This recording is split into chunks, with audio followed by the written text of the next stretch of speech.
दोस्तों, मैं राज पांडे, आप देख रहे हैं आरसीएम टुडे। आइए जान लेते हैं अभी की बड़ी खबर, मुख्य समाचार के बारे में। अभी की लेटेस्ट अपडेट के बारे में बात करेंगे, पूरी खबर विस्तार से देंगे। सच को सच कहेंगे, झूठ को झूठ कहेंगे, न पक्ष न विपक्ष वल्ले निष्पक्ष। आपको मालूम होगा कि चैनल के माध्यम से जो भी जानकारी आपको दी जाती है पूर्णतः सही और सटीक होती है। उसी क्रम में आज की 10 बड़ी खबरों के बारे में बात करेंगे, पूरी जानकारी विस्तार से देंगे। मेरा काम रहता है कि आप तक सही सटीक जानकारी पहुंचे, निष्पक्षता से जानकारी देता हूं, कहता हूं इंतजार करिए। वक्त के साथ मेरी बातें आपको सही लगेंगी, बस आपको उतावला नहीं होना है, बस वेट करना है। जो बताऊं उसे ध्यान से सुनना है। आज के विभिन्न समाचार पत्रों में आपसे संबंधित कई खबरें छपी हुई हैं जो पूर्णतः सत्य हैं या नहीं है, इस पर भी बात करेंगे। समाचार पत्रों की हर एक खबर सही हो जाए यह भी गलत है, और हर एक खबर गलत हो जाए यह भी गलत है। तो पूरी खबर को सुनने के लिए, पूरी खबर को जानने के लिए वीडियो को अंत तक देखें। उससे पहले वीडियो को लाइक शेयर करें। इसी प्रकार की ऑथेंटिक जानकारी के लिए चैनल को सब्सक्राइब करें, बेल आइकन दबाएं, ऑल पर सेलेक्ट करें। सबसे पहले मैं बात करूंगा 5G के माध्यम से रोजगार के द्वार को लेकर, यानी कि 5G के माध्यम से आपको रोजगार के अवसर मिलने वाले हैं। 1.5 लाख से अधिक रोजगार युवाओं को मिलने वाले हैं। यह सितंबर तक प्रक्रिया पूरी हो जाएगी। और मैं आपको बता दूं कि देश में इस साल सितंबर अक्टूबर से स्वदेशी 5G सेवा शुरू हो जाएगी। 5G के जरिए 1.5 लाख से अधिक रोजगार पैदा होने की संभावना है। केंद्रीय मंत्री अश्विनी वैष्णव ने बुधवार को कहा कि 5G सेवाओं के लिए लगभग पूरी तैयारियां हो गई हैं। यह सेवा सितंबर अक्टूबर तक शुरू हो जाएगी। भारतीय दूरसंचार नियामक प्राधिकरण के कार्यक्रम में उन्होंने कहा कि डिजिटल अंतर पाटना ऐसी दुनिया में और अहम हो गया है जहां तकनीकी आर्थिक विकास में महत्वपूर्ण भूमिका निभा रही है। इसी सरकार के लिए उपलब्धि मानी जाएगी। इसलिए सरकार भी समावेशी विकास सुनिश्चित करने के लिए सभी प्रयास कर रही है। यह सरकार की एक उपलब्धि है। उपलब्धि से बढ़कर भी इसे हम मान सकते हैं। और मैं आपको बता दूं, इससे 1.5 लाख रोजगार सृजित होंगे।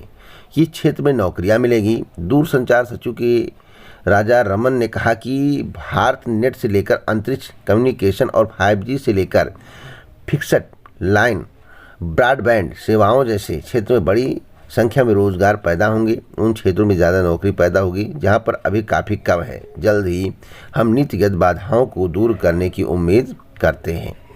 तो देखना होगा कितना रोजगार मिलेगा, वक्त बताएगा। बस 3-4 महीने वेट कर लीजिए। अगली अपडेट है शिक्षक भर्ती को लेकर। शिक्षक भर्ती के अभ्यर्थियों ने बेसिक शिक्षा मंत्री को गिनाई गड़बड़ियाँ। 69,000 शिक्षक भर्ती का मामला आप लोगों को मालूम होगा बड़ा ही पेचीदा है। बेसिक शिक्षा विभाग में 69,000 शिक्षक भर्ती का विज्ञापन जब से जारी हुआ, परिणाम आया, गड़बड़ियों का अंबार रहा, आरक्षण घोटाला हुआ, ऐसा अभ्यर्थियों का कहना है। बेसिक के 69,000 शिक्षक भर्ती के आरक्षण पीड़ित अभ्यर्थियों ने बुधवार को बेसिक शिक्षा मंत्री संदीप सिंह से उनके आवास पर मुलाकात की।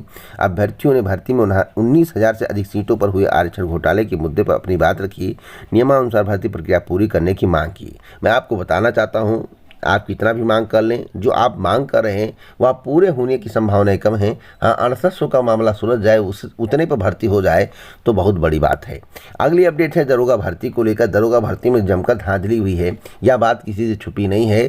कई तथ्य सामने आए हैं। उस तथ्य को देखते हुए ऐसा लगता है इसकी SIT जाँच होनी चाहिए। इसको लेकर लखनऊ में प्रतियोगी छात्र अनशन पर बैठे हैं, लेकिन अनशन का कुछ भी असर होता दिख नहीं रहा है। ज़्यादा अनशन करोगे तो सरकार आपको जेल में डलवा देगी, इसमें दो राय नहीं है। मैं आपको बताना चाहता हूं कि दरोगा भर्ती में सिपाही समेत 2 गिरफ्तार। और भी दरोगा भर्ती की न्यूज़ है, वीडियो को अंत तक देखते रहिएगा, आपको एक एक न्यूज़ मैं दिखाऊंगा। यूपी पुलिस दरोगा भर्ती 2020-21 में सालभर गैंग ने परीक्षा केंद्रों से मिली भगत करके कंप्यूटर हैक कर लिया था। सालभर गैंग ने प्रश्न सॉल्व करने के बाद अभ्यर्थियों को डेटा शेयर किया। परीक्षा के अंतिम समय में अभ्यर्थियों ने 160 में से 125 प्रश्न हल कर दिए। तो इस तरह की कई घटनाएं सामने आई हैं। इसका मतलब हैक हुआ था। हैक हुआ है तो कितने बड़े पैमाने पर हुआ है, इसकी जांच होनी चाहिए और इस भर्ती को रद्द कर देना चाहिए। नहीं तो कई होनहार प्रतियोगी छात्रों के भविष्य के साथ अन्याय होगा। जो सरकार कहती है हम पारदर्शी तरीके से भर्ती कर रहे हैं, भैया पारदर्शी तरीके से कोई भर्ती नहीं हो रही है। इस दरोगा भर्ती से यह महसूस हो रहा है। तो आप वेट करें, देखते हैं क्या होता है आगे। दरोगा भर्ती की और भी खबरें हैं, देखने के लिए आप हमसे जुड़े रहें। अगली अपडेट है पशुपालन विभाग को लेकर। पशुपालन विभाग में चीफ फार्मासिस्ट सहित 308 पद होंगे सृजित, जिसके संबंध में जानकारी दी गई है। पशुपालन विभाग में वेटरनरी फार्मासिस्ट संवर्ग के पुनर्गठन का रास्ता साफ हो गया है। संवर्ग के पुनर्गठन में चीफ फार्मासिस्ट व प्रभारी अधिकारी फार्मेसी के कुल 308 पदों का सृजन हो सकेगा, जिसके संबंध में संतुष्टि मिल चुकी है। निदेशक प्रशासन व विकास ने शासन को पुनर्गठन की संस्तुति की है। निदेशक प्रशासन डॉक्टर इंद्रमणि ने बताया कि वित्त नियंत्रक से चीफ फार्मासिस्ट के 227 व प्रभारी अधिकारी फार्मेसी के 81 पदों का परीक्षण कराया गया है। इसके तहत वेटरनरी फार्मासिस्ट संवर्ग में वेटरनरी फार्मासिस्ट के 1959, चीफ फार्मासिस्ट के 49, प्रभारी अधिकारी फार्मेसी के 23, कुल मिलाकर 2031 पद स्वीकृत हैं। अगली अपडेट है अनुमान को लेकर। अनुमान किस बात का? बारिश का, मानसून का। मैं आपको बताना चाहता हूं कि मानसून अपना करवट ले रहा है। आप देख रहे होंगे आज रात की स्थिति क्या थी। आज रात में बादल छाए हुए थे, आकाश में घनघोर बादल। राजधानी में हफ्ते भर पहले दस्तक देगा मानसून। मैं आपको बताना चाहता हूं दिल्ली में कब मानसून आएगा। 13 जुलाई, 25 जून, 5 जुलाई, 28 जून और 2 जुलाई। तो मैं जो डाटा दे रहा हूं, इस डाटा के अनुसार देखा जाए तो कुछ आगे पीछे हो सकता है। इसी डाटे पर आपको मानसून बदलता हुआ नज़र आएगा। अगली अपडेट है दिल्ली के उपराज्यपाल को लेकर। दिल्ली के उपराज्यपाल अनिल बैजल ने पद छोड़ा। क्यों छोड़ा, मैं आपको बताना चाहता हूं। देखिए, छोड़ने के कई कारण होते हैं, कोई खुलकर बताता नहीं है। दिल्ली के उपराज्यपाल अनिल बैजल ने बुधवार को अपने पद से इस्तीफा दे दिया। उन्होंने निजी कारणों का हवाला देते हुए यह कदम उठाया। राष्ट्रपति रामनाथ कोविंद को 21 मई तक विदेश दौरे पर हैं। संभवतः वहां से लौटने के बाद इस्तीफा मंजूर करेंगे। उधर नए एलजी को लेकर अटकलें शुरू हो गई हैं। नए एलजी कौन होंगे इस पर अभी कोई जानकारी नहीं है, लेकिन हाँ, मैं आपको बताना चाहता हूँ कोई बात जरूर थी जिसके कारण इन्होंने इस्तीफा दिया, ये खुलकर बता नहीं रहे। इस साल मार्च में मुख्यमंत्री अरविंद केजरीवाल के एक ट्वीट के बाद बैजल के हटने की अटकलें तेज हो गई थी। केजरीवाल ने ट्वीट किया था, क्या लक्षद्वीप के प्रशासक प्रफुल्ल पटेल को दिल्ली का अगला उपराज्यपाल बनाया जा रहा है? अब इसी के बाद से यह मामला सामने आया। अनिल बैजल ने अपने पद से इस्तीफा दे दिया है। तो अब देखना होगा कौन बनता है। कहीं जिसका नाम केजरीवाल ले रहे थे उन्हीं को तो राज्यपाल नहीं बनाया जाएगा, देखने वाली बात होगी। अगली अपडेट है परिषदीय प्राथमिक विद्यालयों में गर्मी की छुट्टी को लेकर। बेसिक शिक्षा परिषद के प्राथमिक व उच्च प्राथमिक विद्यालयों में गर्मी की छुट्टियां शुक्रवार से शुरू हो रही हैं। शैक्षिक कैलेंडर के अनुसार 16 जून से विद्यालय खुल जाएंगे और पठन पाठन होगा। शैक्षिक सत्र जुलाई के बजाय अब 1 अप्रैल से शुरू होता है। अवकाश की समय सारणी भी बदल चुकी है। 21 मई से 30 जून तक मिलने वाला ग्रीष्मावकाश अब 20 मई से 15 जून तक रहेगा। प्राथमिक स्कूलों के बारे में जो बताया गया है कि 20 मई से 15 जून तक रहेगा। प्राथमिक स्कूलों में 31 दिसंबर से 14 जनवरी तक शीतकालीन अवकाश भी रहेगा। परिषदीय सचिव प्रताप सिंह बघेल ने इसके संबंध में जानकारी दी है। अगली अपडेट है पुलिस भर्ती परीक्षा को लेकर। 1 सेकंड में हल किया 1 पर 4 गिरफ्तार। तो आज वही खबर दी हुई है जो मैं आपसे बार बार जिक्र कर रहा था। कई बार इसके संबंध में बता चुका हूँ कि दरोगा भर्ती में धांधली हुई है, यह बात किसी से छुपी नहीं है। अगली अपडेट है MBBS के 10,000 उम्मीदवारों का NTA को पत्र। नीट को टालने की मांग। नीट परीक्षा को टालने की मांग की जा रही है। 17 जुलाई को होनी है परीक्षा।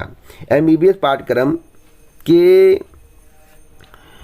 10,000 से अधिक उम्मीदवारों ने राष्ट्रीय परीक्षा एजेंसी को पत्र लिखकर मांग की है कि चिकित्सा प्रवेश परीक्षा नीट को स्थगित कर दिया जाना चाहिए। कहा गया है कि इसकी निर्धारित तिथि अन्य प्रतियोगी परीक्षाओं के बेहद करीब है।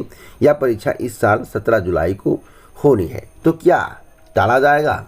अभी इस पर कोई निर्णय नहीं हुआ है, लेकिन हाँ, जल्द ही निर्णय होने की संभावनाएं हैं। आप वेट करिए, 1 से 2 सप्ताह के अंदर आपको जानकारी मिल सकती है। अगली अपडेट है SI भर्ती में फर्जीवाड़ा समेत सिपाही समेत 2 गिरफ्तार, जिसके संबंध में अभी जानकारी दिया हूँ। कई गड़बड़ियाँ हुई हैं। हैक तो कंप्यूटर हुआ है, बड़े पैमाने पर हुआ है। अब कितने बड़े पैमाने पर हुआ इसकी जांच होनी चाहिए, लेकिन जांच कराने से सरकार कतरा रही है। इसका रीज़न क्या है मैं खुद नहीं बता सकता। अगली अपडेट है UPPSC की उत्तर प्रदेश लोक सेवा आयोग की पशु चिकित्सा अधिकारी स्क्रीनिंग परीक्षा की उत्तर कुंजी जारी हो गई है। 15 मई को आयोजित की गई थी यह परीक्षा। तो अब देखना होगा कि उत्तर कुंजी के माध्यम से क्या क्या आपत्तियां होती हैं। फिलहाल अभी आपको वेट करना पड़ेगा और जो भी आपत्ति हो आप डालिए, आपके पास साक्ष्य है, साक्ष्य के आधार पर सब कुछ होता है। राज्य अभियंत्रण सेवा परीक्षा 2021 के प्रश्न पत्र जारी कर दिए गए हैं। 29 मई को आयोजित की जाएगी यह परीक्षा। कहाँ होगी परीक्षा? 5 जिलों में होगी परीक्षा, प्रयागराज, लखनऊ, मेरठ, गोरखपुर तथा बरेली में। अगली अपडेट है बीएड को लेकर, बहुत ही गंभीर मामला है और इस पर देखिए सुप्रीम कोर्ट तक मामला गया, BEd versus DElEd, BEd versus BSTC. तो एनसीटीई की सूचना से ही तय होगी टीईटी की अर्हता। यहाँ पर बताया गया कि प्रसिद्धीय प्राथमिक स्कूलों में जो लोग पढ़ा रहे हैं और बीएड वाले भी एक बार तो चांदी काट चुके हैं, अगली बार उन्हें चांदी काटने का मौका मिलेगा या नहीं, मेरा कहने का मतलब है कि प्राथमिक शामिल होने का मौका मिलेगा या नहीं, या कोर्ट निश्चित करेगा। प्रसिद्धीय प्राथमिक स्कूलों में बीएड डिग्रीधारियों को बाहर करने के मामले में सबकी निगाहें अब राष्ट्रीय अध्यापक शिक्षा परिषद पर टिकी हुई हैं। प्रतीक मिश्र व 4 अन्य की ओर से दायर याचिकाओं में इलाहाबाद हाई कोर्ट ने मंगलवार को स्थगन आदेश बढ़ाते हुए एनसीटीई को 14 जुलाई तक जवाब दाखिल करने को कहा है। राज्य सरकार का कहना है कि एनसीटीई की ओर से निर्धारित योग्यता और निर्देशानुसार शिक्षक पात्रता परीक्षा का आयोजन कराया जाता है। एनसीटीई की ओर से 28 जून 2018 को जारी अधिसूचना के अनुसार टीईटी 2021 के लिए 15 मार्च 2021 को जारी शासनादेश में बीएड प्रशिक्षण पाठ्यक्रम को प्राथमिक स्तर की परीक्षा के लिए अहम माना गया है। 23 जनवरी को आयोजित टीईटी का परिणाम 8 अप्रैल को घोषित किया जा चुका है। देखिए, मैं आपको स्पष्ट बताना चाहूँ, इसमें ज़्यादा कुछ पढ़ने की आवश्यकता नहीं है। जो राजस्थान का मामला सुप्रीम कोर्ट में विचाराधीन है, अगर उस पर फैसला बीएड के पक्ष में नहीं आता है तो भारत के हर एक राज्य से बीएड बाहर होगा, यह निश्चित है, आप इसको मान लीजिए। साथ साथ मैं आपको बता दूं, सब कुछ एनसीटीई पर निर्भर करता है। एनसीटीई के द्वारा क्या जवाब लगाया जाता है, कोई तथ्य दे पाता है एनसीटीई या नहीं, या देखने वाली बात होगी। तो एनसीटीई प्लस राजस्थान का जो मामला सुप्रीम कोर्ट में विचाराधीन है, अगर उसमें बीएड वालों को पराजय मिलती है तो हर राज्य में बीएड वालों को पराजय मिलेगी, यह स्पष्ट है। जो मैं बता रहा हूँ इसको ध्यान से सुन लीजिए। एक और महत्वपूर्ण जानकारी दे दूं कि उत्तर प्रदेश अधीनस्थ सेवा चयन आयोग ने जो पीईटी का कट ऑफ जारी नहीं किया और लेखपाल में विकलांग का अलग अलग कट ऑफ नहीं बनाया, वह बहुत बड़ी विसंगति है। और मैं आपको बताना चाहता हूं कि उत्तर प्रदेश अधीनस्थ सेवा चयन आयोग को कट ऑफ संशोधित करना पड़ेगा, इसको देख लीजिएगा। जल्द ही इसके संबंध में आपको उत्तर प्रदेश अधीनस्थ सेवा चयन आयोग के माध्यम से नोटिस देखने को मिल सकती है, क्योंकि कोर्ट ने जिस तरह से बात की है, जिस तरह से जवाब मांगा है, उससे यही प्रतीत होता है कि कमियां हैं। तो अगर कोर्ट फैसला करता है, अगर कोर्ट आदेश करता है तो इनको बदलना पड़ेगा। वैसे आदेश होने के 99% चांस हैं कि जो विकलांग कट ऑफ है वह अलग अलग जारी किया जाए। इसी प्रकार की ऑथेंटिक जानकारी के लिए चैनल को सब्सक्राइब करें, बेल आइकन दबाएं, ऑल पर सेलेक्ट करें। जय हिंद, जय भारत।